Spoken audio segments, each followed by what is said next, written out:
कहानी है लालची मिठाई वाला। दीनपुर गांव में सोहन नाम का हलवाई रहता था। वह खूब बढ़िया और स्वादिष्ट मिठाइयाँ बना के लिए जाना जाता था। इसी वजह से उसकी दुकान पूरे गांव में मशहूर थी। पूरा गांव उसी की दुकान से मिठाई खरीदता था।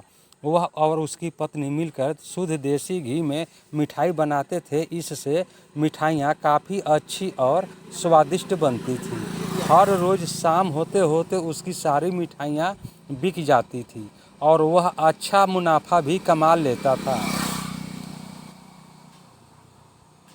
मिठाइयों से जैसे ही आमदनी बढ़ने लगी, सोहन के मन में और पैसा कमाने का लालच आने लग गया। अपने इसी लालच के चलते उसे एक तरकीब सूझी।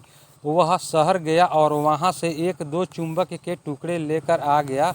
उस टुकड़े को उसने अपने तराजू के नीचे लगा दिया। उसके बाद एक नया ग्राहक आया जिसने सोहन के पास से 1 किलो जलेबी खरीदी। इस बार तराजू में चुंबक लगाने की वजह से सोहन को अधिक मुनाफा हुआ। उसने अपनी इस तरकीब के बारे में अपनी पत्नी को भी बताया, लेकिन उसकी पत्नी को सोहन की यह चालाकी अच्छी नहीं लगी।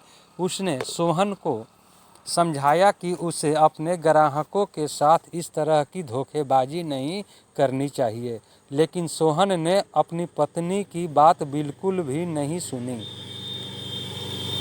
तो वो हर रोज़ तराजू के नीचे चुंबक लगाकर अपने ग्राहकों को धोखा देने लगा। इससे उसका मुनाफा बढ़कर कई गुना अधिक हो गया।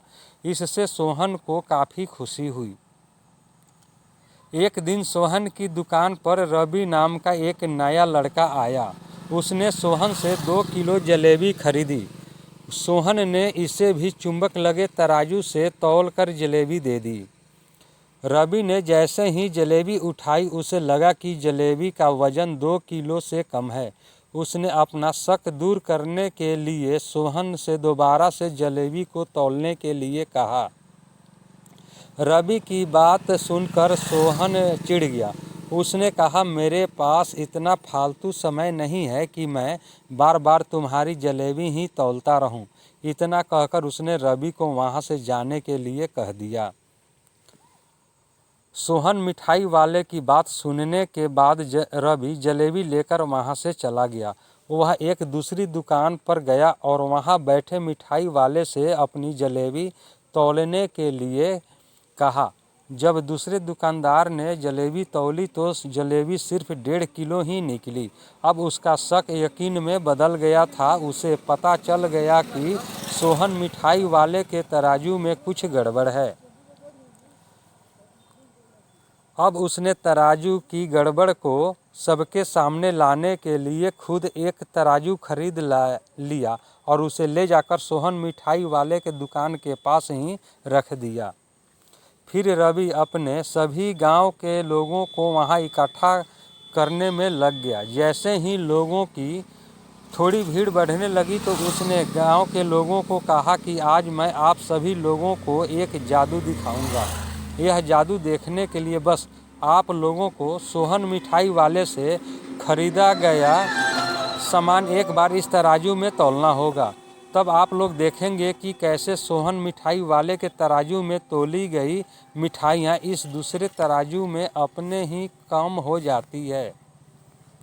कुछ देर बाद एक दो लोग मिठाई लेकर रवि के पास पहुँचे तो उसने ऐसा करके भी दिखाया।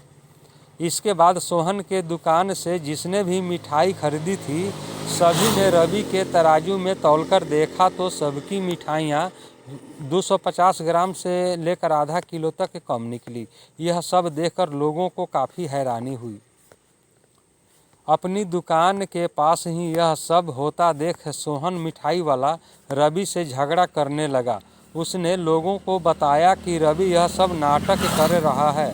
अपनी बात को सही साबित करने के लिए रवि सीधे सोहन मिठाई वाले का तराजू लेकर आया और तराजू में लगा चुंबक निकालकर सबको दिखाने लगा। यह देखकर गांव वालों को बहुत गुस्सा आया। सबने मिलकर उस लालची मिठाई वाले को खूब मारा। अब उस लालची मिठाई वालों को अपने लालच और उसके कारण की गई गलत हरकतों पर पछतावा हो रहा था।